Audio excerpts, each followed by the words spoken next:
All right, welcome everybody back to the PHLY Sixers podcast. I'm Derek Bodner, joined in studio, afternoon show with Kyle Neubeck. How you doing, Kyle? Good, Derek. You and I have spent our pre-show prep period doing Black Friday shopping and discussing things that aren't the Sixers, because after Thanksgiving, turns out there's very little news that doesn't have to do with Josh Giddey, which I don't think we're going to touch with a 10-foot pole today, if I had to guess. Nope. But I'm doing well. I had a nice meal yesterday, nice little family gathering. I'm sure Derek did lots of drone flying on his day off. But how was your Thanksgiving? It was good. Not as much drone flying, I think, as I would have liked. It's one of the things that me and my brother tend to do, but we did get caught up with family stuff. Like Kyle mentioned, Kyle and I do share a couple of interests outside of basketball, usually tech and gaming related. So we spent most of our pre-show prep maybe doing some Black Friday shopping together, but we are here and ready to talk some Sixers basketball with you. I think for today's show, because like Kyle said, there's absolutely nothing going on. There's no news, nothing to hit on in that regard. And we're in between games. And also all of you are probably out and about trying to get, family stuff or shopping done. Take a step back, maybe talk about the overall state of the team. It's also a nice round number with them at 10-5, 15 games played. So just a chance to sort of take stock of where they are. So again, they're 10-5, lost 4 of the last 6, started off 8-1. Wanted to kind of grade where they are.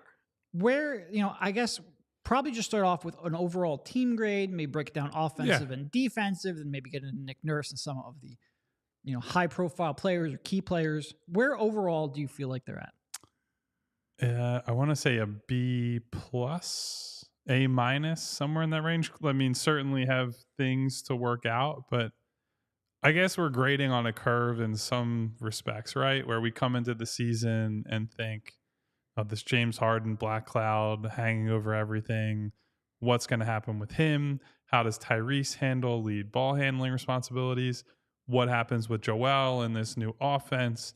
The defensive changes Nick Nurse is implementing, what does that all look like? And I think one of the most important things from training camp onward is that these guys have bought into what Nick is selling, and certainly we'll get to an individual grade for Nick moving forward. I think the new additions coming in and being able to make at least somewhat of an impact right away. I know Batum's been in and out of the lineup. Mm-hmm. That speaks to the overall cohesion of the team. And honestly, it's just been fun to follow them, more fun than I think you and I expected. It's been entertaining to watch, more entertaining than last year in a lot of ways, where guys are moving, ball's moving, pace is better than last season. I don't know if that always grades out in terms of the actual pace metrics, but certainly feels like they play faster a lot of the time. So my experience on this side has been great so far. I'm admittedly not a fan who's goes to bed mad after a loss or is jumping for joy after a win, but I would say that from our perspective, Derek, it's been a lot better than maybe we would have expected at this point. Now they do have to get to the end of the road and look like a, potential contender, which I think there's probably some big holes, significant holes they have to fill at this point right now, but those you're willing to live with as they figure this out over the course of 82 games. Yeah, look, I think if you had asked us this a week ago, it would have been probably an A+. Yeah. I think given what's happened here of late, that's going to drop it a little bit. Probably not as much as I feel like if we were asking the audience, the grades might even be lower than what we would say. I'd probably go with a B+. I think when you look at some of their metrics, I think they're 4th right now in net rating. They're tied for 2nd in the Eastern Conference, tied with 4 teams, but they are tied for 2nd in the Eastern Conference. That's all ahead of what we were expecting. I do think, like I said, there's going to be some frustration from fans probably. I think when we talk about recency bias a lot in terms of scouting. We talked about a lot with the draft, in terms of just player evaluation. I think even people like GMs are prone to recency bias, and they're trained to try to counteract that. I think fans certainly are. So I think the last couple of games, the last week, is probably frustrating people more than maybe it should. When you look at it overall on balance, I do think they are exceeding expectations by a pretty comfortable degree. That to me is a B+ grade, is exceeding those expectations. But you can't completely ignore what has happened here over the last week, especially with maybe some inconsistent effort, some decisions from Nick Nurse that maybe we question that we weren't questioning earlier on, maybe a loss of identity, a little less off-ball cutting, maybe the defensive bite isn't quite what it was. They have certainly regressed a little bit, but overall, it's still definitely positive. Yeah, so I think that's probably where we should start splitting it, right? So I think objectively, you almost have to give them an A offensively because of Yeah. where they're at, right? To lose a player, whatever people think of James Harden, to lose a guy in James Harden who last year, very good regular season, one of his best shooting seasons that he's had in quite a long time, certainly helped Joel out in pick and rolls and what have you.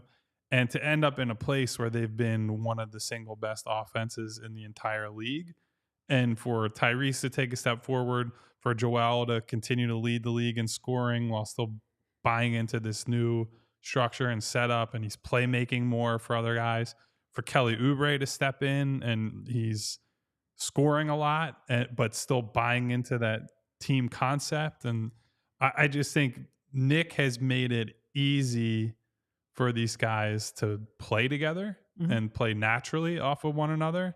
And that's borne out in the stats. It's borne out in the results. And I think offensively, being anything less than thrilled would be crazy right now. I think Yeah. they've been pretty awesome there.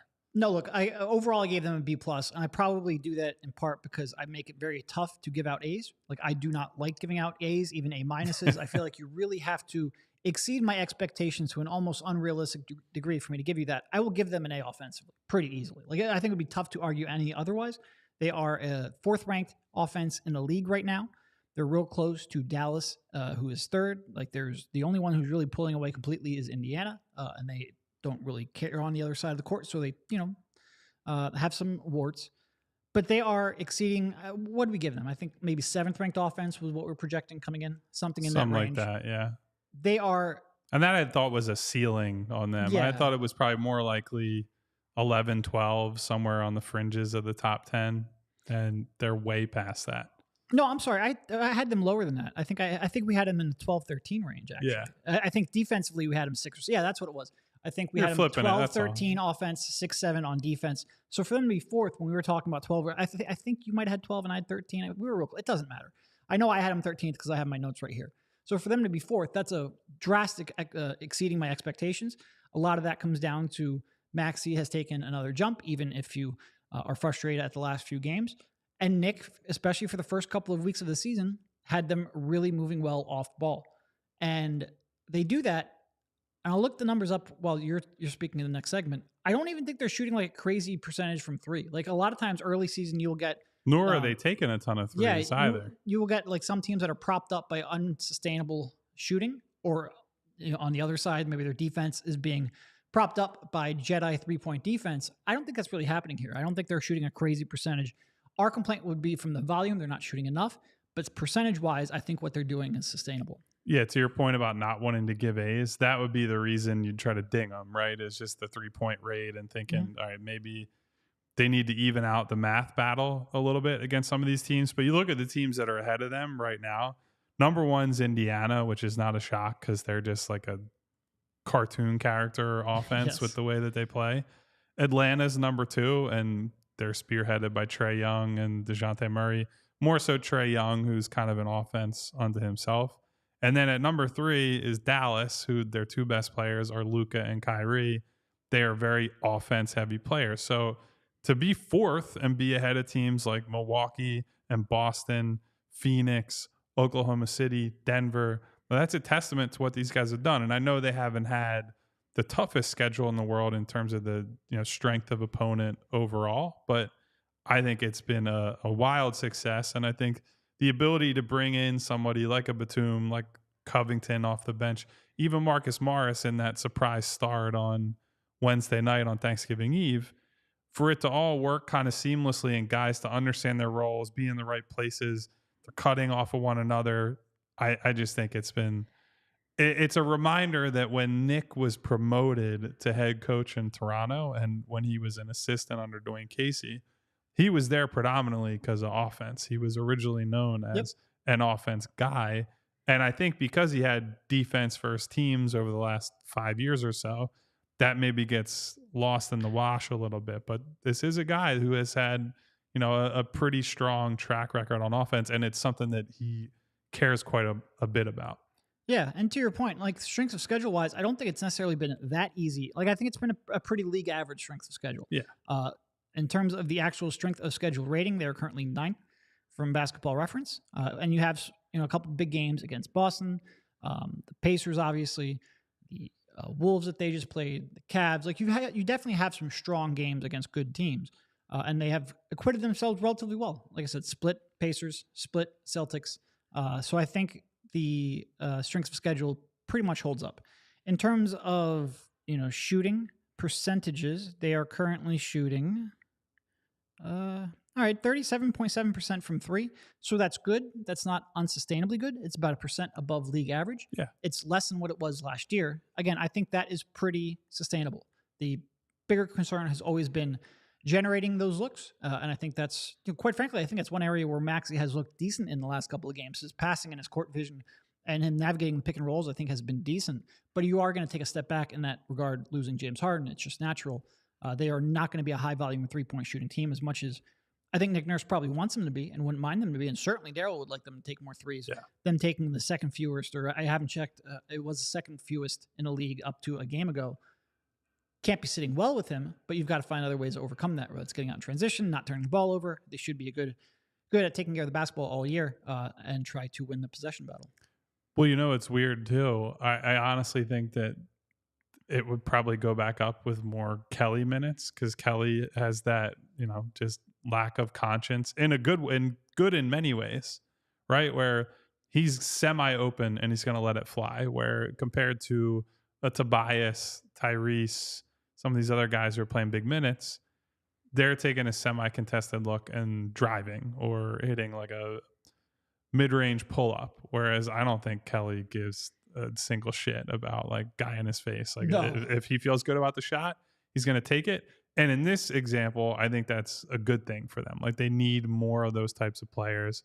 Certainly Kelly has shot well enough this year that you can shoot from basically whatever, whenever, wherever, and the team will be happy with it. So I think that'll naturally climb up a little bit, but I do think, I think I asked Nick about it after one of the games recently, after a win too, because you have to frame those questions in a way that doesn't make it seem like you're like, hey, why are you doing this, you fucking moron? Right. Like it's like, hey, this also could be better. So like, what's going on there? And Nick's message has been, their first priority, I think, is rim attacks and attacking the paint. And it is important to note that, and Daryl would tell you this to all the pro analytics people, that rim shots and free throws are also, they're right there in terms of the priority list. The goal of shooting threes isn't to get rid of shots at the rim. In fact, it's to increase your shots at the rim and increase your spacing and the quality of your shots at the rim. It's to get rid of those mid-range shots. Yeah. Like you're really looking to exchange those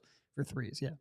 And the Sixers are 3rd in terms of at-rim frequency. Yeah, so that has been a big win. And some of that is they have Joel Embiid, the MVP-level center, who's going to get a lot of shots there. But up until recently, I thought Tyrese did a good job getting to the rim. I think the cuts off of Joel, so those like a lot of those baselines sliding in from the dunker spot for Kelly and Jaden and some of these other guys, those have been really nice to see. Joel's gotten pretty good at those drop-off passes for easy baskets. So on top of the drive and kick, post up, all that, there's also some cutting work that I think has made a big difference on that front. Yeah, I agree. All right, let's leave the defense for, let's say, the next segment. I think we'll be a little harsher on that. You know what I'm not harsh on, Derek? Pennsylvania dairy farmers and Team Chocolate Milk. Because professional and college athletes have known about the power of chocolate milk as a refuel and recovery beverage for a long time. And chocolate milk provides high-quality protein for muscle repair, electrolytes for hydration, and calcium for strong bones. That's why studies consistently show that chocolate milk is an ideal sports recovery beverage. I did not think to drink chocolate milk yesterday after I helped my in-laws move some furniture around. I really dropped the ball on that one. You shouldn't drop the ball and make that mistake in the future. So whether you're recovering after a workout at the gym, a run around Boathouse Row, or a bike ride on the Schuylkill Trail, chocolate milk's an ideal post-workout beverage. And taking care of your body doesn't end when the clock hits zero on your workout routine.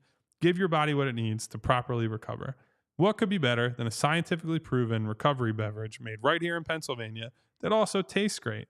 Learn more about how chocolate milk can help you refuel and recover after your next workout by visiting teamchocolatemilk.com.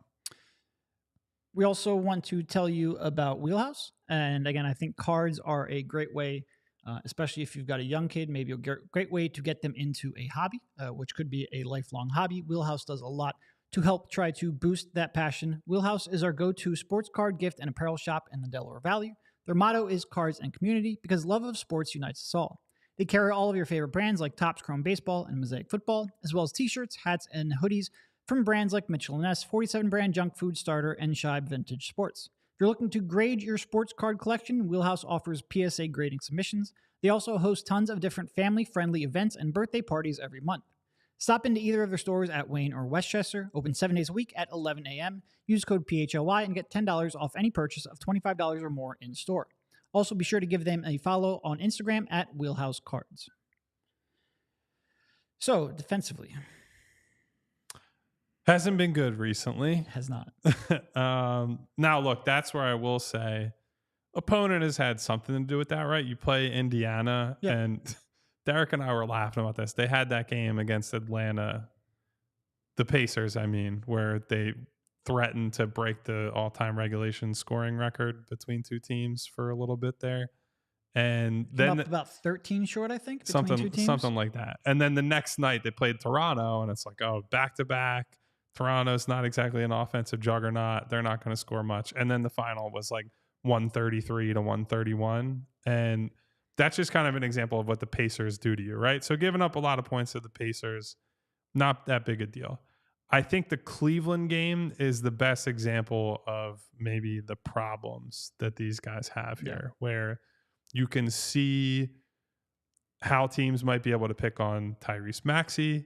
I thought, and I know you and Rich pointed this out on the post-game show that night, Derek, I thought that you saw more blown rotations and switches, bad communication errors between guys, that those were not happening earlier in the season. Now, exactly why that was, I'm not sure, because I think in the second half of the Cleveland game, you could see them dial it up, and they got much better. Some of that was Joel Embiid is more engaged. Some of that is the rest of the guys were more in sync with one another and, bought in some more. So it's hard to tell how much of it was you're getting deeper into the season. Guys are naturally going to take their foot off the gas a little bit as you get into the middle point or the middle stretch of the schedule, I guess we would say. I'm not sure why it has gotten worse after seeing, a good start. Maybe not a great start to the season, but it is getting worse. And I would put them, they're probably close to C level right now, maybe C plus on balance overall. Yeah, I was thinking C plus. You can convince me anywhere from a C minus to a C plus. I would be hard pressed to give them anything in the B range. Also, they're not a complete abject failure, so I'm not going to give them a D. Like, they are still the 11th defense in the league. If you look at it, their location effective field goal percentage is about 2% worse than what teams are actually shooting against them. So I think when you start looking at it, I think they have been probably a little bit lucky, quite frankly. Part of that comes down to the fact that their teams are shooting just, 36.5% on short mid-rangers against them. League average is 43%. So when you're shooting 7% worse than league average, that's going to help your defense. Part of that, I think, can contribute to the fact of Joel Embiid's presence. I would expect opponents to shoot below league average on those shots because Joe has a chance to contest those. Probably not 7% worse than league average, but you would expect that to normalize a little bit. So I think they've probably been a little bit lucky. They've probably been more like a mid-pack team defensively, and that's not good enough. And look, we just gave them credit because offensively they're a top 4 team. Most of the other teams who are in the top end of the offensive spectrum aren't very good defensive teams. This team should. We don't necessarily expect them to be the league's best offense. In fact, I think even holding on to a top 5 ranking would surprise us a little bit, or at least it would surprise me. So that defense has to be top 10 level, and they just haven't been for quite some time. And this is one area where when Joe is out, or when Joe is not, fully there, fully engaged in terms of his effort level or his attention, it really shows, because then you start going, oh, well, they're really struggling to stop people on the perimeter. They're blowing switches. Maxey's miscommunicating. Melton's getting blown up by his screen. There's a whole bunch of weaknesses that can be exploited that Joe has to cover up. And when he's only at like 90% effectiveness or even less, it can start looking pretty bad. So in the comments, we have someone saying the defense suffered in back-to-back games because it's hard to maintain that 100%. level all 82. I 100% agree with that. I will say there is a difference between what we saw in the front half against Cleveland, which was execution issues, communication issues, in some cases effort issues. Like Joel at the rim was not good for 2.5 quarters, and then he dialed it up and was better on top of the other guys getting their act together and frankly making Joel's life easier in that game so that he's not put in these no-win situations where either he steps up and it's a lob over his head or he sits back and Darius Garland gets like an easy 8 to 10 footer. Minnesota game, I was not as displeased because a lot of their issues were personnel based. Yep. It was, you don't have Joel on the back end. You're playing a team with two bigs in Rudy Gobert and Karl Anthony Towns. And, you know, as much as Derek and I criticize Marcus Morris at times, it's like he doesn't really have a chance trying to defend a true big man. No. Didn't give himself a good chance to defend big man. But it's also not like you were forced into playing Marcus Morris. That's on the Nick Nurse side of things, is what I'm saying. So Right. I don't get as mad about, or anywhere near as mad about the Minnesota game, where end of the day, I thought they competed pretty hard in the middle portion of that game. And then you get to the fourth quarter and their legs gave out. And that's not you're not looking at that and saying, oh, they have real defensive concern. You're saying, yeah, it's a back-to-back and these guys don't have it. I'm much more concerned about how they're coping with Cleveland on the front end of that. They had a bad half in Detroit, a subpar half in Atlanta. Now, those are two games that they won, but it was kind of meandering through the first half of those games and they turn it on in the second half. I'd like to see more 48-minute type commitments from them because, frankly, I don't think they have quite good enough defensive personnel to just sleepwalk through quarters and think that they're going to be able to ratchet it up and come back in all these games. No, I agree. It has been a pretty good stretch of like the last 8 or so games. First 8 games of the season, they had a 108 defensive rating. Last 7, 119. 119.4. It's not good enough. Like I mentioned, that's 2 games against the Pacers, 1 against the Celtics. You got the Cavs and the Hawks thrown in there as well. Some pretty good offensive teams. And just for frame of reference for anyone listening, 119 would put them as like a bottom 5 defense in the league. Now that would be on the whole, like not just a smaller sample, but that shows you how bad they've been recently. Yeah, no, they've been real bad. I do think like part of that is there were 2 sets of back-to-backs in there, and that's always going to impact you. One of those games without Joel Embiid. I think a lot of this is being colored by the first half against the Cavs. Like if they execute in that first half, come away with a win, I think we probably feel a little differently. That does show some of the danger of trying to analyze at a 15-game mark when you're not even a quarter of the way through the season. 1 or 2 games can have a big influence on how we feel. That being said, it's a pretty sustained trend. They're just not as connected as they were before. The effort isn't as consistent. It has been, like I said, and even, acknowledging the fact that it's not like teams are shooting lights out from 3. It could be worse when a team gets hot or when you have some bad luck in terms of 3-point defense. They need to clean that up for sure. For sure. I think somewhere in the C range is 100% fair given the personnel you have to work with and how much you're relying on that defense to prop up what might just be an average or above average offense, which if it's only going to be an above average offense, your defense needs to be more than capable. It needs to be very good as well. Doc Rivers spent all last year talking about they basically want to be top 10 in both. I generally agree with that mindset, especially when, like I said, I don't expect them to be a top 2 or 3 offense in the league. Yeah, and you basically have to be top 10 on both sides of the ball to have any chance of competing for a title historically.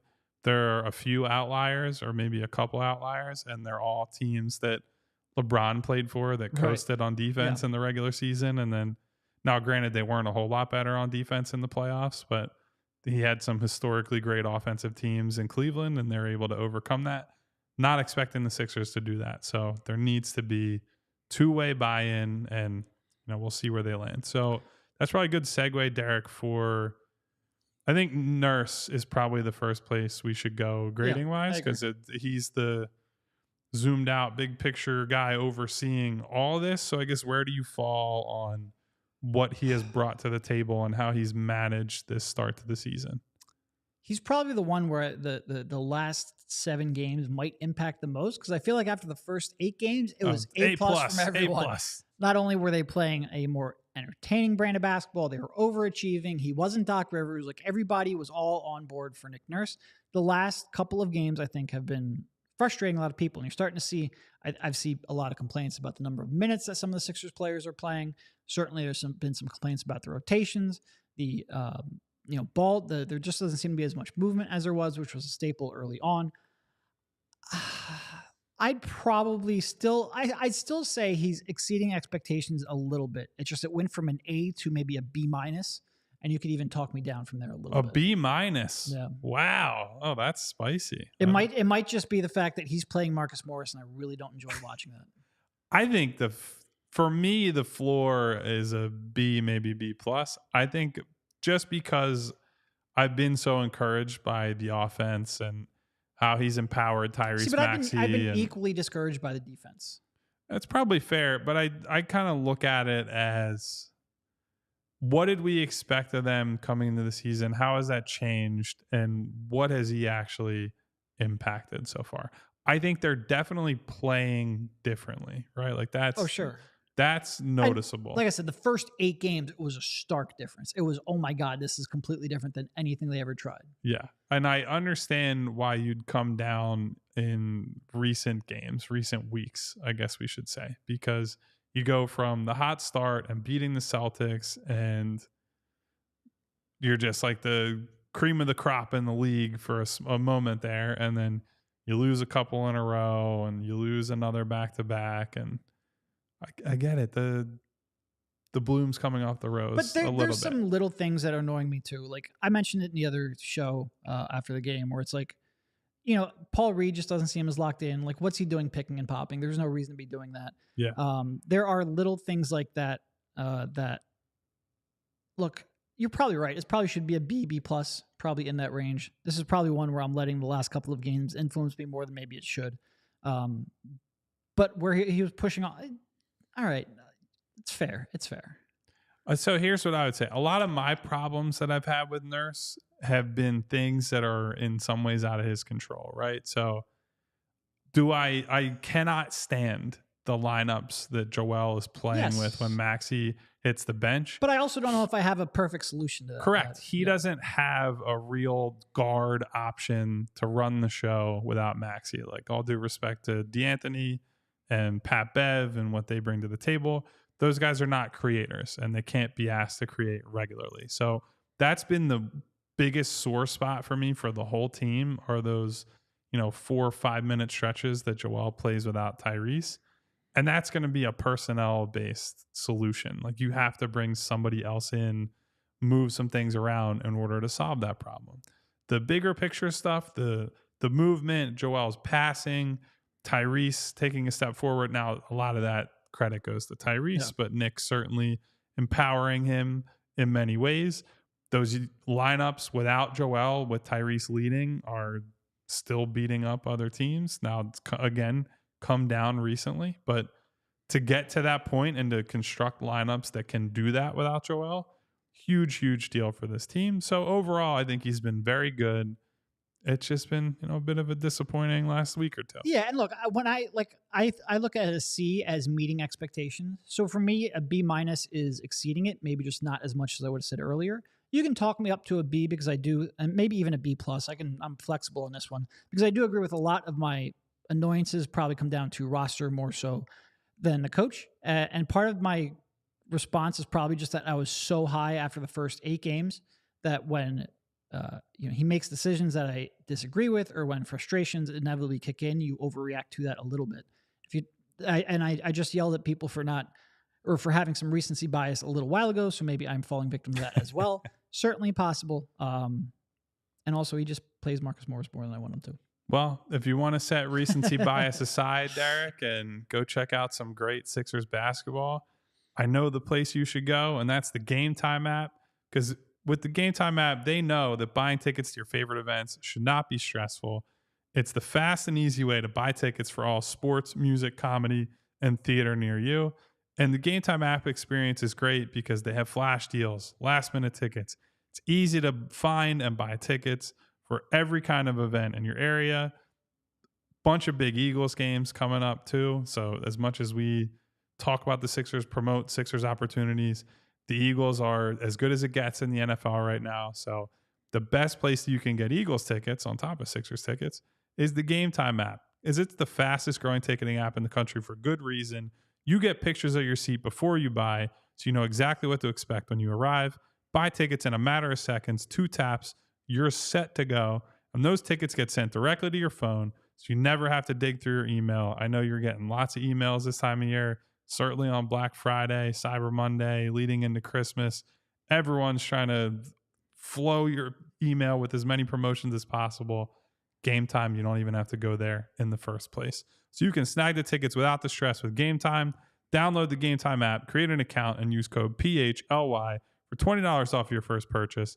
Terms apply. Again, create an account, redeem code PHLY for $20 off. Download Game Time today. Last minute tickets, lowest price, guaranteed. And we should also take a moment to point out, since it is Black Friday, we have a Black Friday sale going on at PHLY Locker. Derek and I are both wearing a pair of comfortable PHLY Locker hoodies at the moment. So it's 25% off in the store. You spend $75, get a $15 gift card.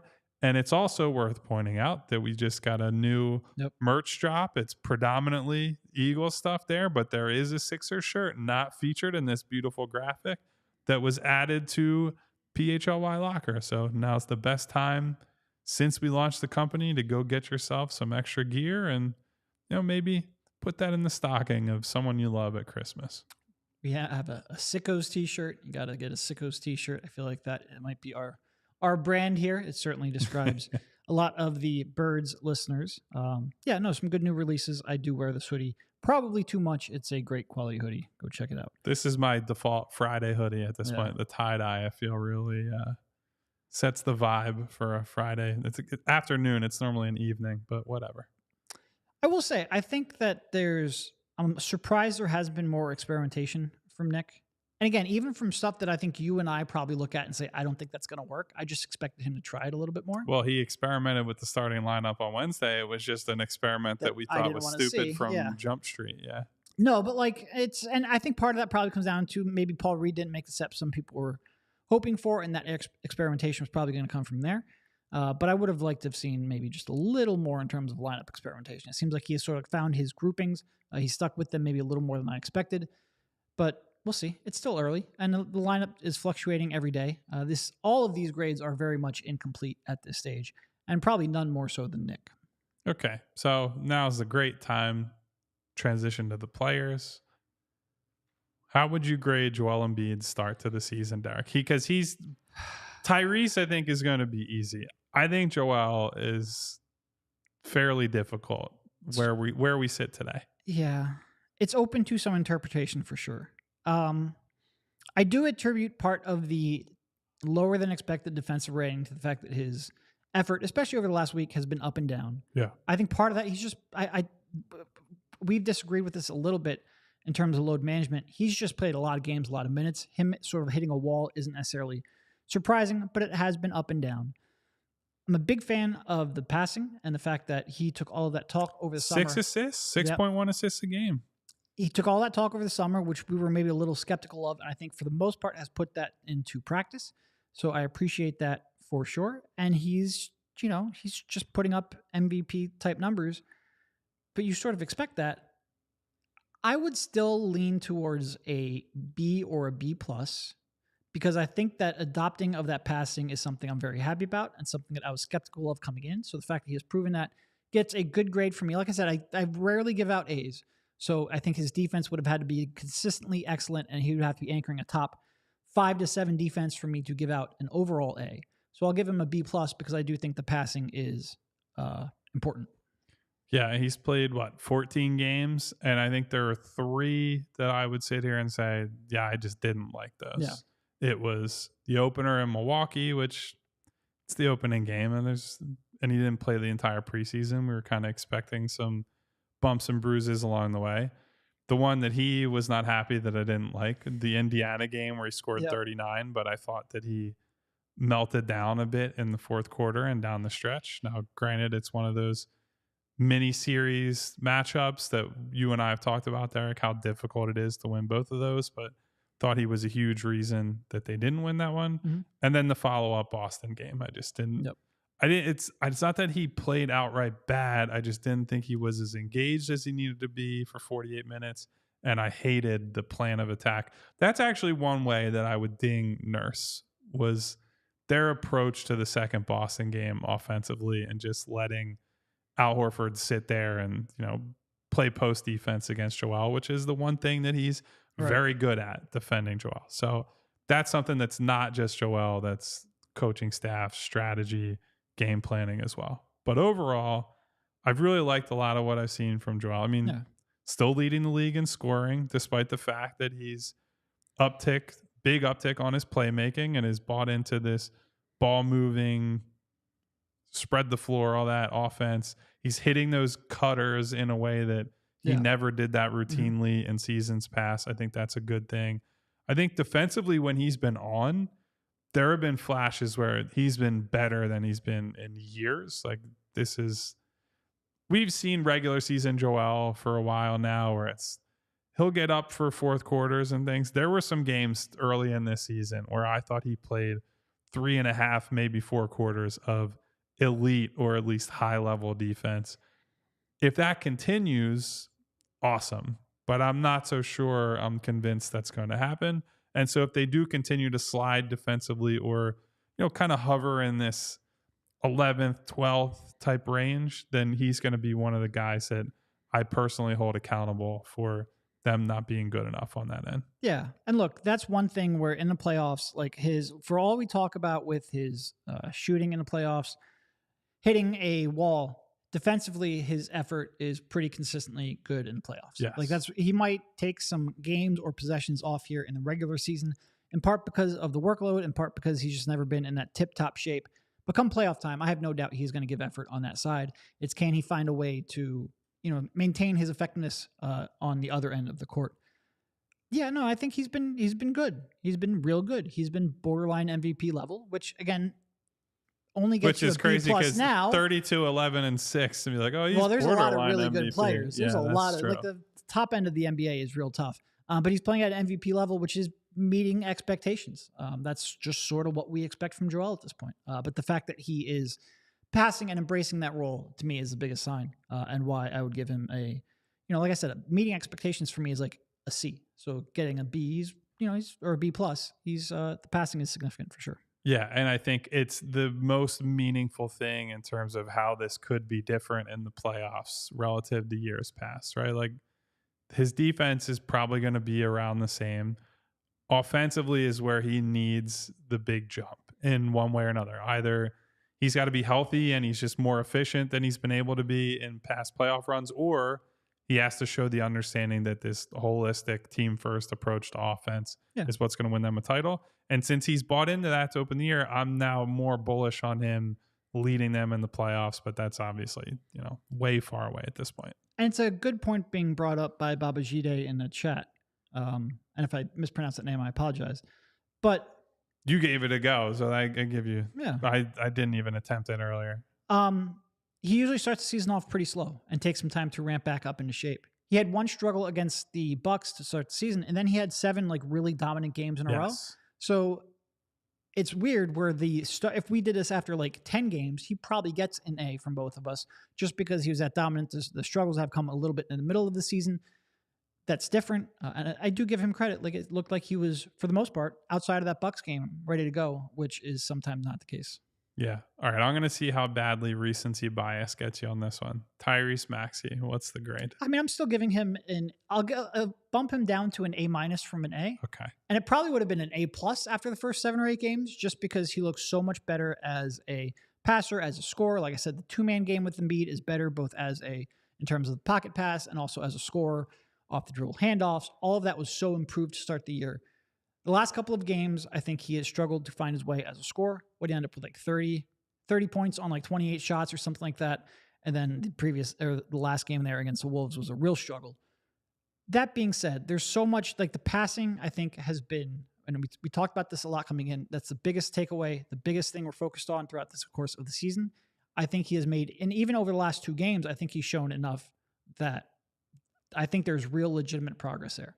And it might not be exactly where they need him to be a number 2 on a championship team. That's what we still have to find out over the next couple of months, but he is still only 23. It's a tough spot because a lot of, like at this point, learning how to navigate, let's say, the Minnesota defense and the size and physicality of that is as much a knowledge and an experience thing as it is a skill set thing. Just finding out what will work against different kind of defenses and defenders. It will take some time. It's a tough ask to be like, hey, this is your first season as a primary option and also lead the team to a title. Mm-hmm. That's just not the way that a lot of this tends to work. That being said, I think the progress he has made is significant, both short-term and long-term for the team. And even though, like I said, I think a lot of the struggles over the last couple of games are situational. Tough teams to match up against for sure, but I really thought against the Wolves was the first time maybe in his career I've ever seen him look tired, so I don't want to take too much away from that. Yes. And I think the way he has gone between, being a setup man and a floor general and, just not making mistakes with Embiid on the floor and really being 3-point heavy to really leading a team when Joel's off and ramping up his usage rate and still maintaining his effectiveness up until that last game was really, really impressive. And as I'm saying that, I'm talking myself back up into a solid A. Yeah. And look, I think in spite of the issues of the last few games or so, his numbers have settled at, you got to account for he was blinding hot to start the year. Yep. But right now he's taking like 8 threes a game, making almost 41% of them, scoring 26 points a game, 7 assists a game with 1.5 turnovers a night. Like, he's blowing away most people's expectations for how good he could be to start this season. And if his numbers just stayed right around what they are right now, that's an overwhelmingly successful year for him and the team. And to your point, Derek, I do think that 38.5 minutes a game, which is essentially what he's playing right now, that's a lot. I would say that's too much, even for young legs like Maxey. And that goes into part of my I don't want to say annoyance with Nurse, but that goes in part into my grade too. Yes. And part of that is the fact that they just have very few people that can dribble the basketball, and Patrick Beverley has looked real bad on the offensive side of the floor. So Nick's in a tough spot for that, but I do think he's playing too many minutes. Yeah, and when you condense as many games as they have into the last few weeks, I should say, there are all these in-season tournament games and back-to-backs, and a lot of pressure is being put on this kid to produce in ways that are a lot different than before. He's never had to be at the NBA level this consistent of a lead perimeter guy.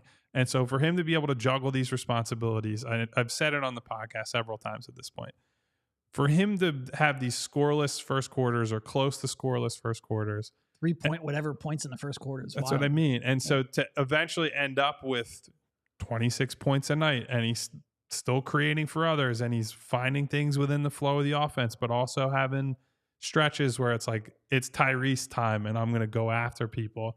I think he's done an excellent job of balancing all the responsibilities of a point guard. Could he be better in some of these tougher matchups? Yes. But these are also proving grounds for him where he's going to get a ton of resources thrown at him. It's going to make him better because these bad games will get put on tape and he will say, okay, I could have made this read. I need to do this differently. This is how a team with big wings that they're throwing at me or 2 bigs sitting back at the rim, it's how they're going to set up. And then he can go in with Nick, with Joel, with other members of the coaching staff, and they can figure out game plans and different approaches to work around this. Nothing that I've seen with his struggles are like, oh, just throw him out. He can't be the guy. He's a young kid who's going through this for the first time ever on a full-time basis. And it's going to take a while for him to figure it out. And that's okay. Yeah. I mean, it's like Kyle and I, like every now and then we might make a mistake. We've never been asked to be a daily on video podcaster before. Like, that doesn't mean we can't do it. Just take us a couple years. We'll see. Anyway. Just give us a lot of runway and we'll figure it out. Yeah. No, look, and like I said, my grades are more based on expectations and whether you're exceeding them or not. I don't think it's all that interesting to be like, well, let's just give a grade based on their overall production and let's talk about who are the best players, because I think everybody sort of knows who the best players are. So for Maxey, the passing and the playmaking has definitely been higher than I picked him to average more than 6 assists coming into the season just because I thought he was going to have the ball so much and have so much attention thrown his way that there were going to be avenues for him. But I think he started to learn how to manipulate that pick and roll a little better and a little more consistently than I was expecting. That pocket pass to Embiid is something it was clear that they have spent some time with Drew Hanlon working on together over the summer, and the results are there because of that. And he is just further along. Does that mean he is making every right decision? No. Although I will say the fact that he can ramp up to 7 assists and still turn the ball over fewer than 2 times per game is pretty incredible. When you add in the fact that not only is he dishing out 7 times per, but he's asked to score 26 per night, to not make mistakes like that either with your dribble or with your passing is impressive. But, he's going to have times where you go, he needs to be more aggressive. I do think it's sort of interesting that there's been so much he's not aggressive enough talk after one game when the previous game he shot 29 times or whatever it was. I think he's been pretty aggressive for the most part. I think there are certainly games and situations where you'd want him to be more so. But I do go back to, I think it's just probably a tough spot to ask him for the first time in his career to be this and also to compete for a championship. They definitely need more help, whether that is a secondary ball handler, another primary ball handler. That'll depend largely on both who's available and what happens over the next couple of months. But I think he's done better than expected. Not perfect, not to the point where you put every concern at ease, at least short-term concern at ease, but better. You know who definitely doesn't make mistakes when they're in charge of things, Derek? Who's that? Our good friends at FOCO. FOCO is a leading manufacturer of sports and entertainment merchandise with a product line that includes apparel, accessories, toys, collectibles, novelty items, and more. It's the best officially licensed gear for all sports and fandoms. With it being football and tailgating season, it means that overalls, hoodies, hats, sunglasses, and bags, everything you need for a game, FOCO has. And FOCO has hooked PHLY up and provided awesome pieces for our sets. FOCO always has our back for Philly sports, and they have yours too. Get the best gear around by using the link in our description. For all non-presale items, use a promo code PHLY for 10% off. I will say, a little bit of a tangent. I still get asked sometimes, how do you pronounce the company name? Is it Philly? Is it Fly? I'm like, we say it every show. We say PHLY every show. Single Pay day. attention a little bit. I got asked by my family member over Thanksgiving. What is it? Also, Fly? by the way, No, I it's not believe Fly. the new Listen. promo code for FOCO is PHLY10. Did I not say that? You said PHLY. I want to make sure. I have it written here as PHLY10 too. I just, of course, I have it. Promo code PHLY10 for 10% off. I just want to listen. It's a new promo code. You've been doing the FOCO ad read for 2.5 months. When they throw a different promo code at you, that's tough. So look, but what's not tough? Nobody's blaming you. Yeah.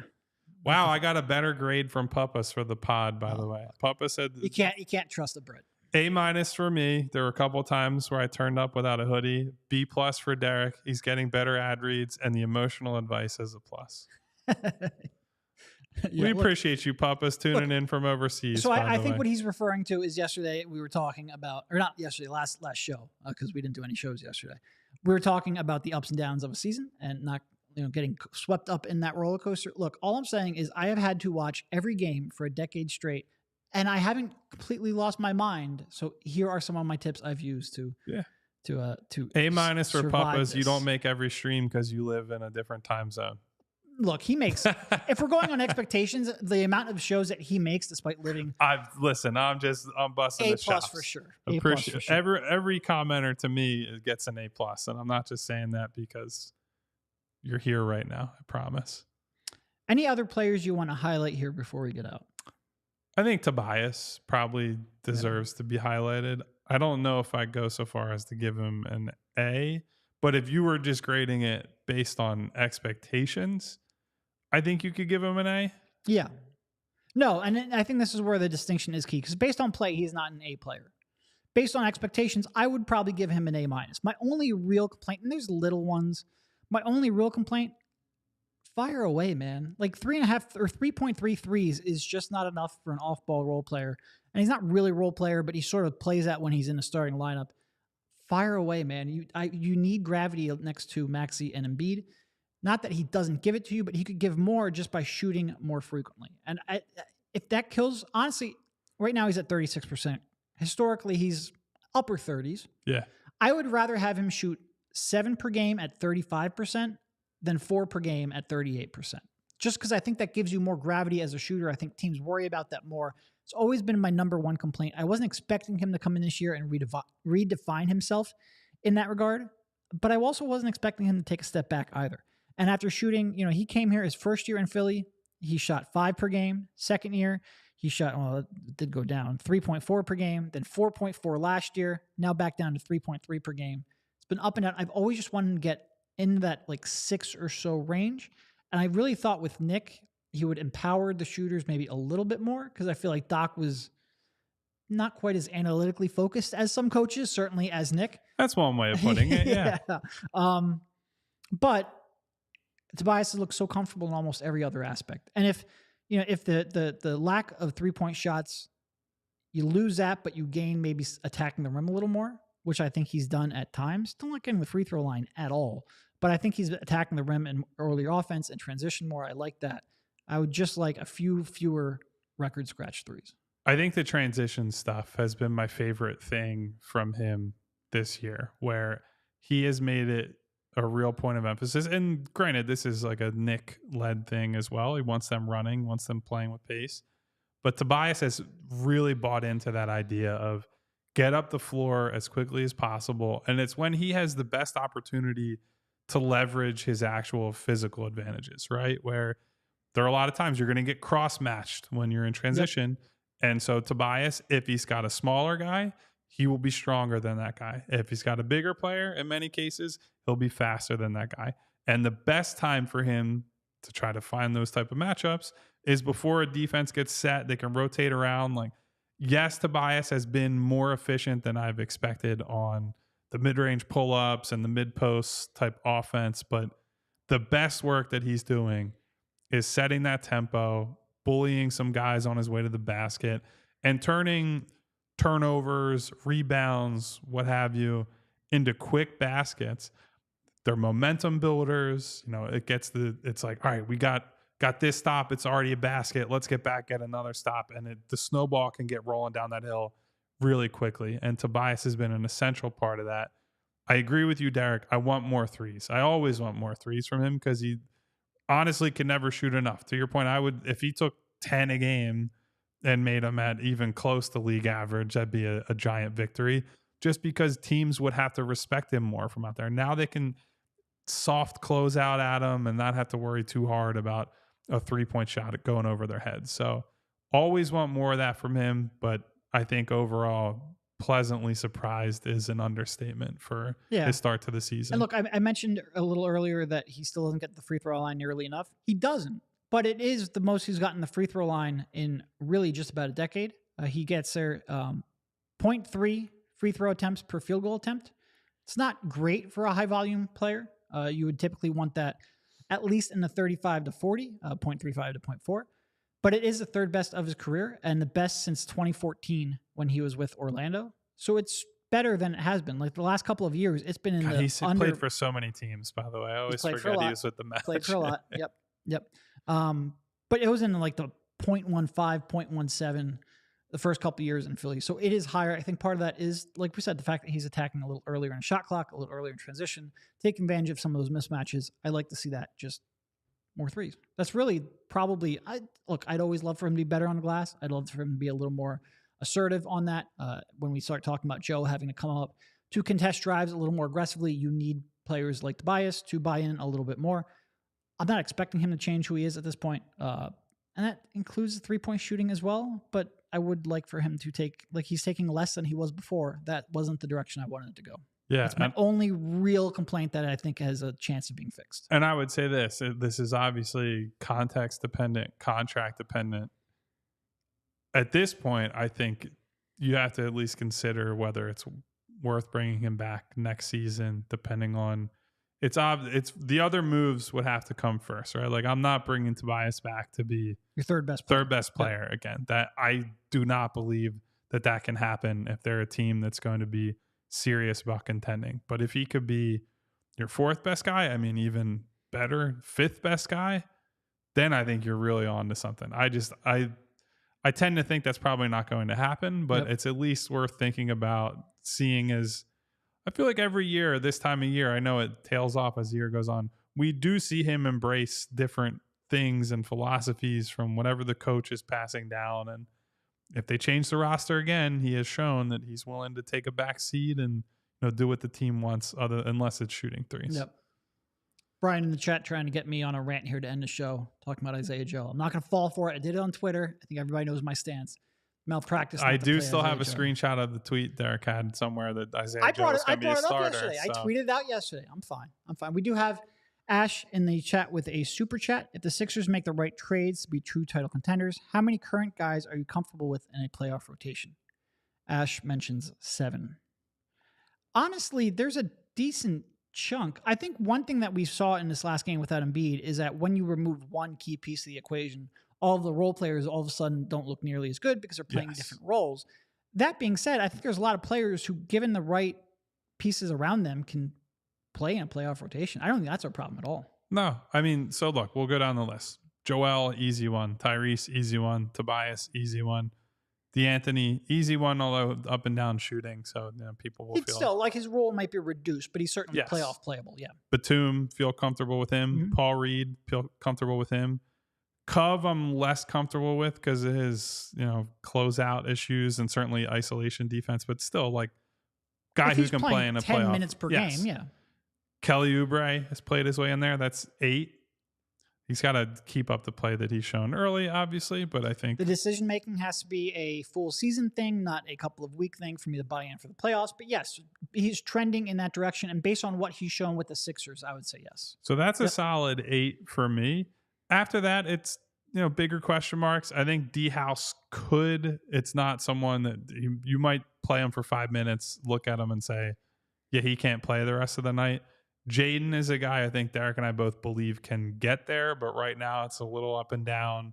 And, quite frankly, Nick doesn't have quite the trust in him yet. Has shown that with how he's given him his minutes. I honestly, I think Nick should give him more of a chance. That's a criticism I have of Nick for sure. Yeah. So that would get you, to maybe 9. And then after that, but if you have 9 guys that you might be able to feel comfortable with in a playoff rotation, the Nuggets just won a title with like 6 guys you can trust. Their Boston bench does not have 9 guys right now. Denver's rotation last year was a disaster for the most part behind their starters, and the starters were so good that it didn't matter. So if Joel and Tyrese are good enough, that's really most of what matters. Everyone else is going to settle into their different roles around them. But yeah, I would put it at about 8, and then I think there's room for maybe 1. Yeah, you're not desperate to upgrade depth right now. You need to upgrade the 4th and 5th spots in your starting rotation. You need to upgrade the Melton and Batum spots with somebody that can create a little more, give you another option in terms of generating offense. That's the upgrade you're looking for. It's not really depth. Yeah. Which is weird to say because I feel like it's always been depth. Now, that being said, like a backup who can throw the ball towards the ground, come back up, throw up, set back down again. Like that would be great. You mean dribbling is important in a basketball game? No way. Yeah. All right. Well, that's probably a good spot to leave it for today. And you and I can go to 49-inch ultra-wide monitors and see if there's anything that we like and want to come away with. As always, I want to say thank you to all our wonderful viewers/listeners in the chat. Brian, Ash, Puppa's the A- chatter himself.